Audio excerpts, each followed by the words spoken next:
கிறிஸ்துவுக்குள் பிரியமானவர்களே, இன்றைய நாளிலும் கூட தேவன் நமக்காக தந்த வசனம் என்னவென்றால் 1 பேதுரு 1:22 வசனம்.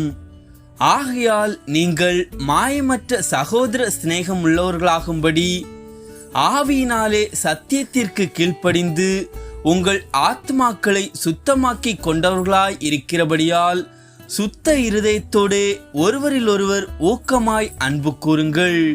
ஆம் பிரியமானவர்களே, நாம் நம்முடைய இருதயங்களை சுத்திகரிக்க வேண்டும். ஏனெனில் அவ்விதம் சுத்திகரித்தல் தேவனுடைய சத்தியங்களுக்கு கீழ்ப்படிய நமக்கு உதவி செய்கிறது. சுவைமிக்க தேனை ஒரு சுத்தமில்லா கோப்பைக்குள் நாம் ஊற்றுவோமாயின் அந்த தேன் கெட்டு போகும்.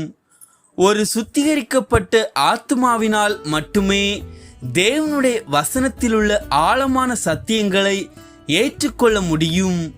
ஆகவேதான் பேதுரு சகல துர்க்குணத்தையும் சகலவித கபடத்தையும் வஞ்சகங்களையும் பொறாமைகளையும் சகலவித புறங்குறுதலையும் ஒழித்துவிட்டு நீங்கள் வளரும்படி புதிதாய் பிறந்த குழந்தைகளைப் போல திருவசனமாகிய களங்கமில்லா ஞானப்பாலின் மேல் வாஞ்சையாய் இருங்கள் என்று கூறுகிறார். ஆமேன். தேவன் தாமே உங்களை ஆசீர்வதிப்பாராக.